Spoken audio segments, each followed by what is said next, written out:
Well, we got through January, and they're saying that January is probably the most depressing month of the year. Have you heard of that? Yeah. And they said, why? Why would January be the most depressing month of the year? Well, he said, just think about it. It's the month right after the most wonderful time of the year. Right? And some of us probably experienced some things that were not very wonderful for the month of December. And come January, your bill starts coming because you spent a lot of money during the wonderful time of the year, right? And now you have to pay for every single one of them. And they said by the end of the month of January, the 31st, you have also realized that you're already behind on your New Year's resolution, right? You have a feeling of having failed all those things that you said you were going to do this year. And so they said that's the reason why January, according to many, is one of the most depressing months of the year. But we got through it with the help of God. Amen? And so now we are in February. Now, is that how you really pronounce it? February or February? Right? It's easier in the Philippines, Pebrero. Right? That's easier. I think that's how it is in Spanish also, Pebrero. All right. February or February, whatever, okay? Anyway, this is supposed to be the month of love, right? The month of love. Why? Because of February the 14th. Actually, my parents got married on February 14th. Yeah. Of course, they're both gone now, but yeah, of course, I always remember that. February 14th. What a special day, I guess, to get married. Well, of course, here in the US, it would be so cold, right? Especially if you want an outside wedding, right? But anyway, in the Philippines, it's always warm, so February was not a bad month to get married. The month of love. So let's talk about love. But we're going to talk about the amazing love of God. That's what we're going to talk about. Because all the talks about love, if you do not include or if you do not start with the love of God, all the love in the world will lead to heartaches and to nothingness. And so it is important that as we talk about love, we start with the amazing love of God. And I'm going to use a passage that we are all very familiar with. The passage is John chapter 3, verse 16. And I'm sure we can all recite this from memory, right? Why don't we try to do that? Let's, at the count of 3, let's all recite this. Whatever version you're using, it's fine, okay? I'm sure it will be acceptable, okay? So let's go with John chapter 3, verse 16 at the count of 3. 1, 2, 3. For God so loved the world that he gave his begotten Son, and that whosoever believes in him will not perish, but have everlasting life. All right. So we're just going to look at half of that verse today, okay? Because we're going to reserve the other half next week, okay? Next week. So this verse, of course, is part of the conversation that Jesus had with a person named Nicodemus. Nicodemus was a Pharisee. And according to this account, Nicodemus believed that Jesus was from God. But he was afraid to let the other Pharisees in his group know that he is actually seeking Jesus and he is starting to believe in Jesus Christ. And so in the first part of chapter 3, this is what we read. Now there was a man of the Pharisees named Nicodemus, a ruler of the Jews. This man came to Jesus by night. He came to Jesus by night and said to him, Rabbi, we know that you have come from God as a teacher, for no one can do these signs that you do unless God is with him. So Nicodemus, in his heart, believed that Jesus was from God. Because of all the things that they saw him do, they said, without a doubt, he had to be from God. But they were looking at him as a teacher from God. As a teacher from God. Now in verse 3 of this chapter, Jesus answered Nicodemus in a way I'm sure that Nicodemus was not expecting. Because this is what Jesus said, truly, truly, I say to you, unless one is born again, he cannot see the kingdom of God. Of course, our question is, why would Jesus say this to Nicodemus without Nicodemus even asking a question first as to, how can I enter the kingdom of heaven? Well, I believe that Jesus knew what was in Nicodemus' heart. He knew what was in Nicodemus' heart. That just like every Pharisee or every Jew, they're seeking the kingdom of God. They're seeking the kingdom of God. Why? Because they have been waiting, of course, for the kingdom of God to be restored on earth. To be restored on earth. Why? Because they have been under many other kingdoms ruling over them. And at this point, it was the kingdom of the Romans, the Roman Empire.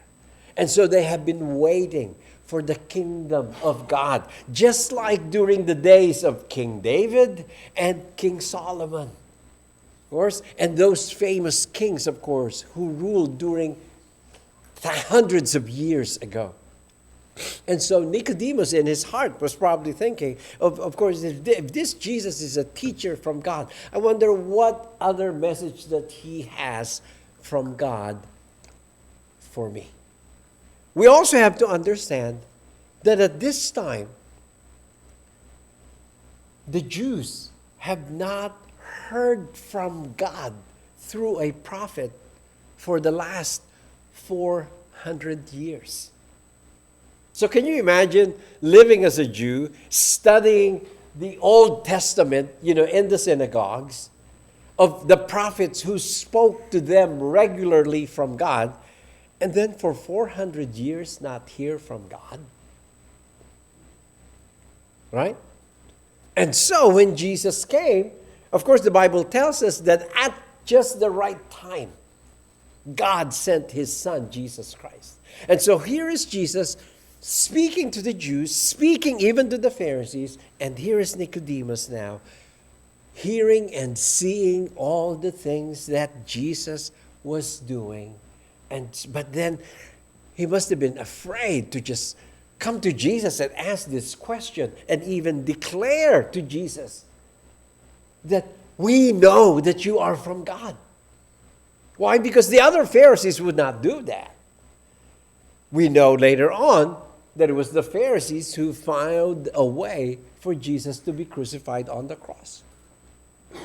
And so Jesus said to Nicodemus, truly, truly, I say to you, unless one is born again, he cannot see the kingdom of God. And then there were many other things that Jesus told Nicodemus about being born again. But apparently Nicodemus cannot really comprehend everything that Jesus was telling him. At one point, Jesus said, you know what, if I talk to you about earthly things and you cannot understand it, then how could you understand heavenly things if I tell you? And then in verse 14, he said, as Moses lifted up the serpent in the wilderness, even so must the Son of Man be lifted up, so that whoever believes will in him have eternal life. And Nicodemus is probably going like, oh my gosh, this is just too much. And then in verse 16, Jesus said to Nicodemus, kind of like the bottom line of why all these things are things that God wants to do and is able to do and will be doing for anyone who believes. And so in the first part of John chapter 3, verse 16, Jesus said, all the things that I said to you, it is because God so loved the world. It's like bottom line, Nicodemus. It's because God so loved the world. You may not understand all these things about how it happens that a person can be born again. Because Nicodemus' question was, well, how could that happen? Should an old man like me go back into my mother's womb and be born again? He couldn't comprehend. He couldn't understand. And so as Jesus was explaining many other things to him, Jesus said, you know what? You can't get it right now. But then in verse 16, he said, but this is the bottom line. God so loved the world that he gave his only begotten Son. Remember, Nicodemus just declared to Jesus, we know you are from God. And here, Jesus is telling Nicodemus, this God that you know about, this God loves the world. Every person in the world. This God is the author of this love. He is the author of this love. This love that I want to talk to you about, Nicodemus, is from God. Now, in the Old Testament, when God revealed himself to the Jews, he always revealed himself to the Jews as one, but in a plural form. Like, for example, in Deuteronomy chapter 6, there is what is called the Shema, the declaration that the Jews always declared. Behold, O Israel, the Lord our God is one. That's the Shema. That's what they declare. They always declare that.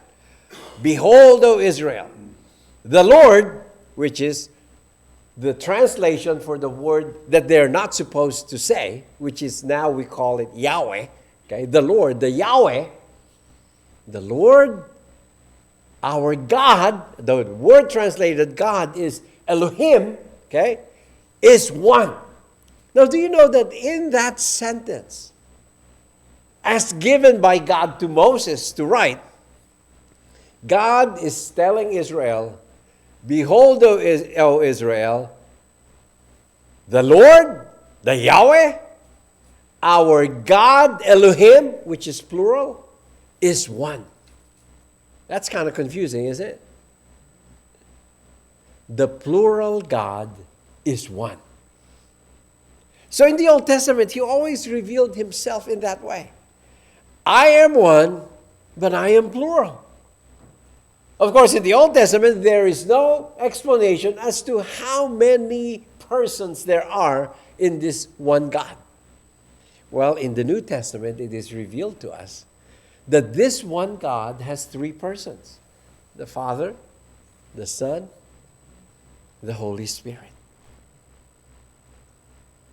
Now, when Jesus says that the author of this love for us is God, he's speaking of we call it now the Godhead. The Godhead, which is the combination of all three: the Father, the Son, and the Holy Spirit. You know, we have been having a study every Tuesday on the book of First Peter.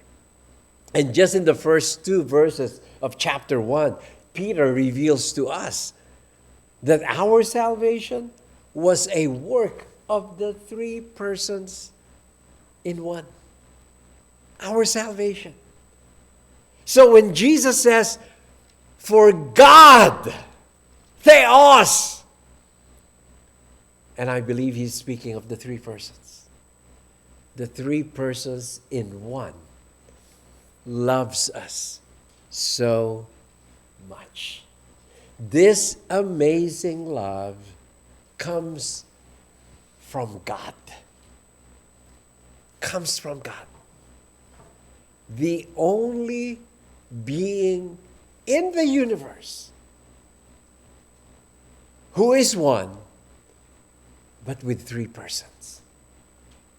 That's about as far as I can explain it. Because I really don't understand that nature of God. I take it in faith as revealed in the Scripture to us. And that's how this God is, as revealed to us in the Scripture. And He is the source of this love that we are talking about. You see, the very nature of God makes us stand in awe of this God, right? Like, because who could be one with 3 persons? No one. No one else but God alone. Having knowledge of this God should make us stand in awe. This is like a jaw-dropping information. Right? Like one person with, one God with 3 persons? Like, how is this possible? I don't know.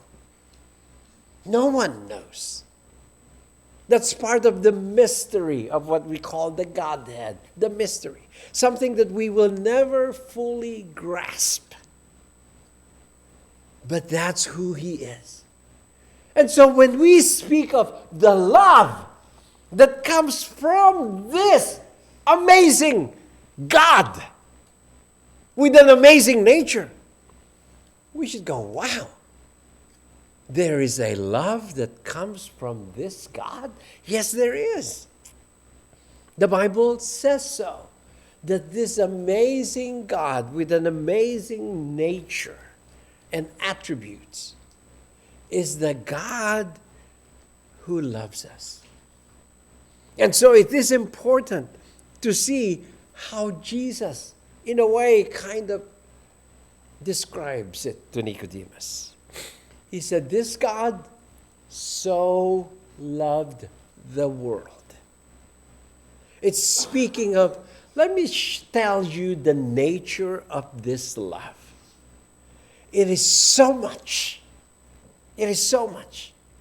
that this God has a kind of love for us that could not be compared to any kind of love that you will find in the world. And why is that? Well, because it's coming from a God who cannot be compared to anyone. So it just goes to say that the kind of love that this God must have must be extraordinary, must be so different from the kind of love that any of us could ever think of, right? Well, what does the Bible tell us about this love that the God so gave to us? Well, one of the descriptions that many theologians came up with is that this kind of love is unconditional. It's unconditional. Why is this word unconditional important to understand? It's not really in the text, okay? But if you read about the love of God for us, The best word to describe it is it's unconditional. And why is that important? Well, because the kind of love that human beings have are mostly conditional, or is mostly conditional. It really is. When you think about it, human love is conditional. Think about it.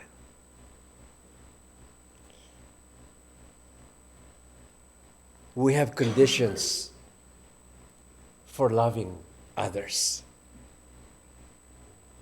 Right? That's why we stop loving too, right? Why? Because when the conditions are not met anymore, I don't love you anymore. Right? That's why we fall out of love. Fall out of love. Why? Because it started with falling in love because of something that we saw, a condition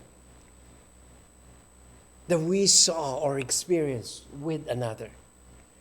And when those conditions become absent, we fall out of love and we stop loving. But the love of God is different. The Bible tells us that while we were still enemies of God, He loved us. While we were still so rebellious to God, God loved us. That is why He even commands us to love even our enemies. Why? Because that is the kind of love that He had for us when we were being like enemies to Him, rebelling against Him, being disobedient to Him, neglecting and rejecting Him in our lives. The nature of this love is that it is unconditional. It doesn't matter who you are. It doesn't matter the color of your skin. It doesn't matter the kind of education that you have. It doesn't matter where you live. It doesn't matter who your friends are. It doesn't matter how much money you have. It doesn't matter how tall or how short you are. God loves you. God so loved you. Those are the very words of Jesus. That God so loved. That means He loves us in the highest form. In the highest form. He loves us. And it did not remain a feeling. Did not remain a feeling. You see, our problem sometimes is we think that love is simply a feeling and a thought, right? Like we say something like, oh, you know what? I love her so much, but I just cannot stand to be with her. Oh, don't get me wrong. I love my mom. But no. Don't ask me to go to her house.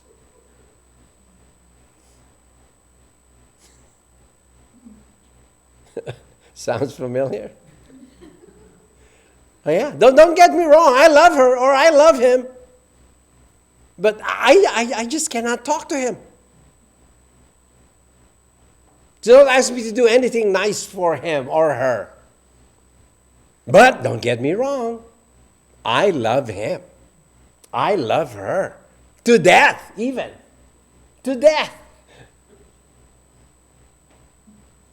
Right? But not so with the love of God.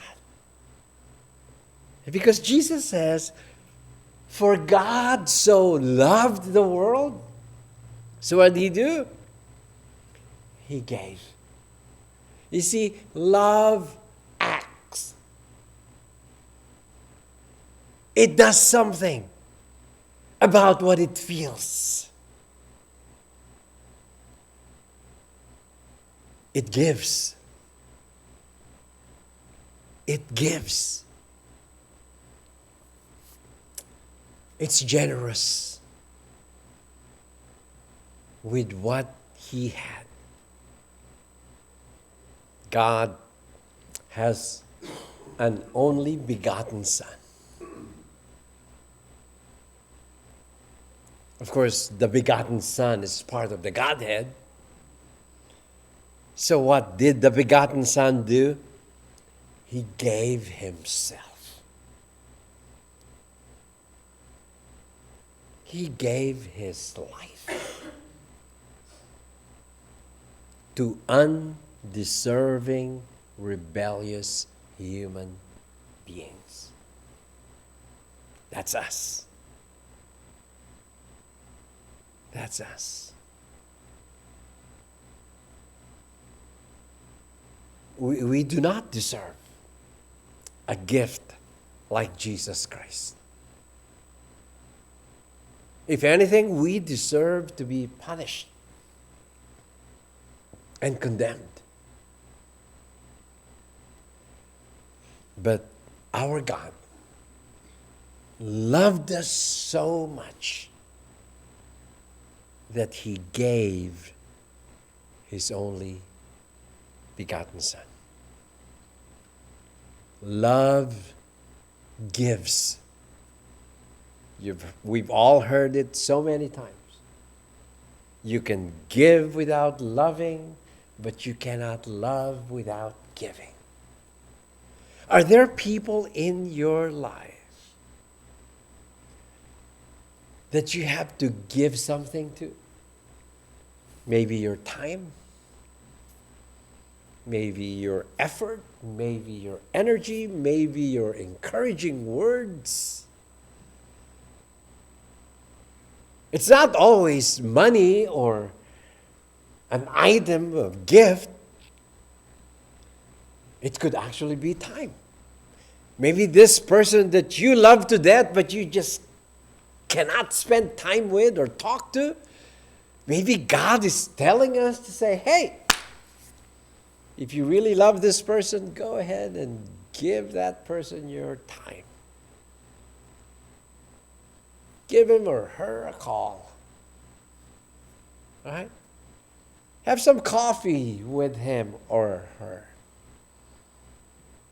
Send even just a text message. Give. Give.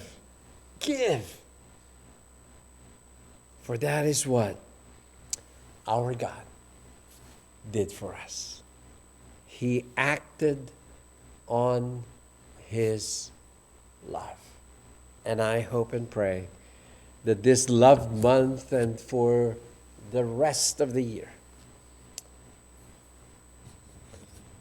having received this love in our hearts, that we ourselves will act on this love and be generous to undeserving people with our time, with our strength, with our money,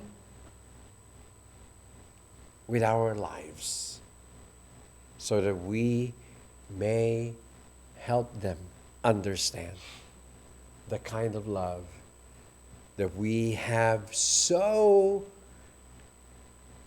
openly received from this amazing God who gave us this amazing love.